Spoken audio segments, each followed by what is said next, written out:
What makes a good video game, huh? The typical gamer would probably say, great gameplay and graphics, or elaborate and long missions, or the best one yet, an extraordinary story. No. That's not what makes a great game. You want to know what makes a good video game? It's the ability to pick it up, look at it, and say, now that's a good game. It's just that simple. So there should be no doubt that this is a good game.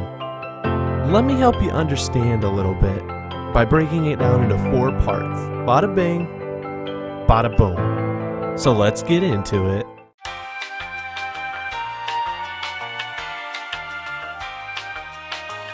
Ah, yes, the Incredible Hulk. More like the incredible pain in my ass. Oh, dude, can you stealth take out people? Hulk! There's a chest with gear. Are you fucking kidding me, bro? The best way to explain the Hulk in 2 words is camera angles. Boy, what are you doing? Get out of them. I could not go 5 seconds without this boy getting double cheeked up all up in my camera angles. I couldn't do anything. Now I know what you're gonna say, but ghouls, that's the AI. How does the character play? Look, I love throwing rocks as much as the next guy. Trust me, I do. I did a lot of it. But this character to me personally, in my opinion, feels weak. Even with his rage active and, using all 3 of his abilities at once, he didn't live up to the reputation that the Hulk should have. Just a monstrosity that is nothing known but just destruction. And it didn't feel like there was that aspect for the Hulk. Now, whether that changes or not, whether he gets a buff in the future, I don't know. I couldn't tell you. You know what? Hold on. Let me see if I can get them on the phone. 1 second.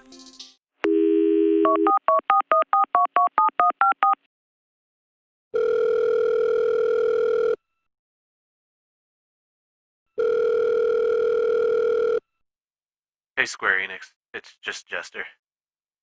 Ghoulie Jester? Yeah, no, it's me. Listen, if you could do me a huge favor and buff the Hulk on the release of the Avengers, that'd be great. Wait, what? What do you mean you're not gonna do that? Come on.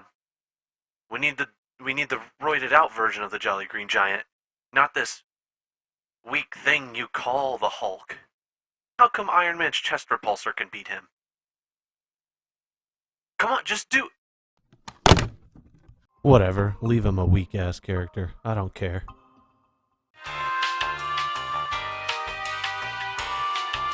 Yes, I know. Not everybody knows who Kamala is. And for those people that are wondering... Wait a minute! Who are you? To sum it up, Kamala is a bougie version of Miss Incredible. Not only can Kamala stretch, but on top of that, she can expand. A lot of you are probably saying, oh, well, Ghoulie, that sounds lame. Hulk sounds better than that. No. Hold on. You got a guy that can throw a rock, right?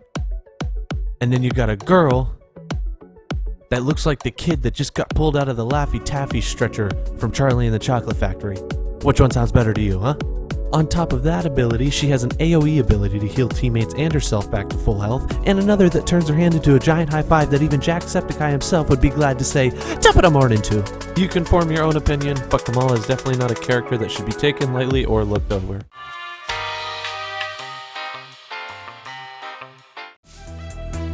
This is Golf Juliet Niner to India Mike. Your green light for go. Ladies and gentlemen, stand up and give a round of applause. We have liftoff.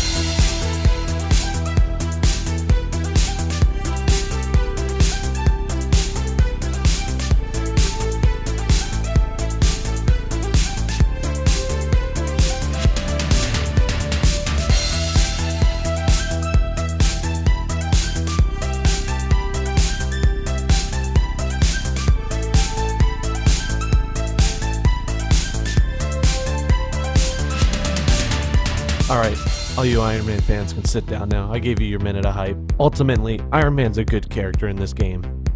If you're a 14-year-old simp, the people that are going to play Iron Man in this game are the people that don't want to be the cause of not getting 5 stars on a mission because you know they didn't die because the whole time they were spending their time in the air shooting down at enemies not taking any damage.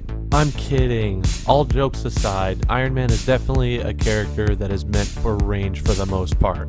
Doesn't mean you can't do combos, it's just he's got rockets, repulsors, and he has lasers, all ranged attacks.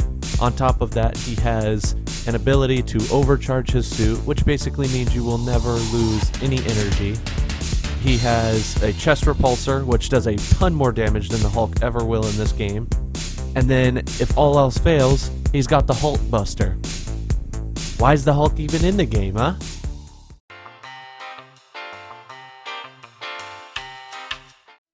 Ah yes, finally, the piece de resistance. The cherry on top of this beta. I will say that out of all 4 characters that you are able to play as, I spent most of my time on Black Widow.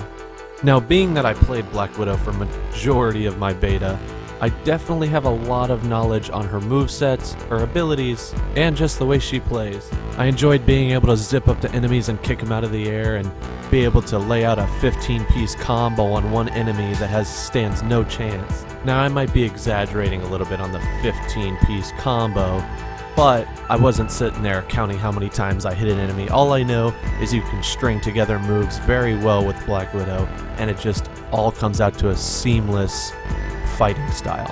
And she definitely felt the smoothest compared to all the other characters.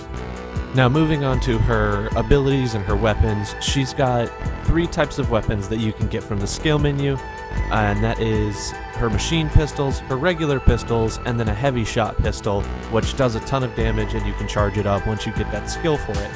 Her actual abilities, definitely something to note is when you combine all 3, they are very lethal against any enemy.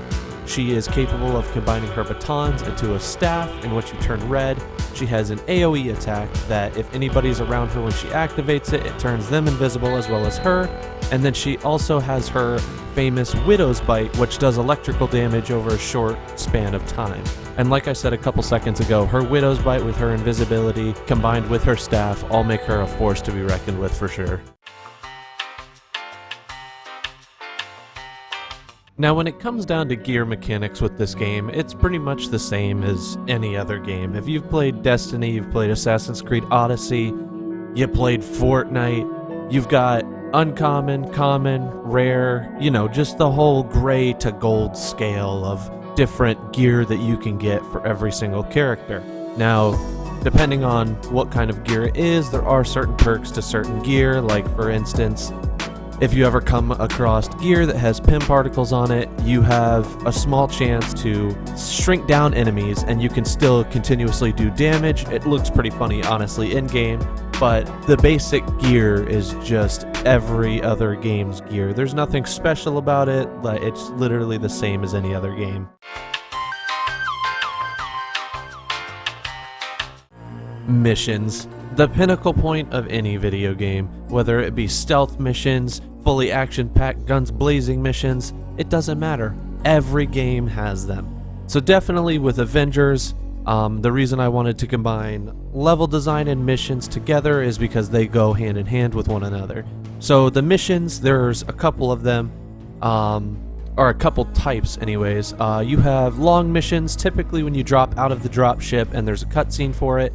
Those missions typically go for anywhere from 25 to maybe 40 minutes, depending on what it is. Now, there are boss type missions, which definitely help out with the aspect of the game.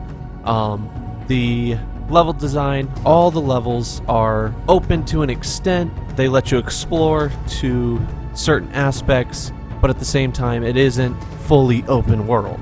With that in mind, most of the time, the longer missions that go from 25 to 40 minutes typically have a bigger map that you can explore. Sometimes you'll get into missions where it may only take you 10 minutes to complete, and those maps are more or less in facilities, and you don't really get to wander outside of the facility. It's just that one mission in that one area. Even with certain missions being shorter than others, all the missions have a serious replayability factor due to the fact that you are able to, one, farm for gear on any mission you want to, and also turn up the difficulty, so if you complete one mission on normal and you find it too easy, crank it up to brutal. Challenge yourself, you know? But ultimately, all of these do have replayability to them. Now, not everybody's going to agree with that statement that I just made, but it is up to your personal opinion whether missions are repetitive or if they're definitely worth grinding. All I know is that I'm definitely excited to see how the story missions play out. I want to see how Kamala is able to bring the Avengers back together, and I'm just really excited for this game to release. And that's just it, guys. I told you it was that simple to know when you see a great game. You just pick it up and you know. You just know. And besides, if all the 4 things that I talked about today really didn't sell it, there's one thing that I know will. Spider-Man's coming to PlayStation!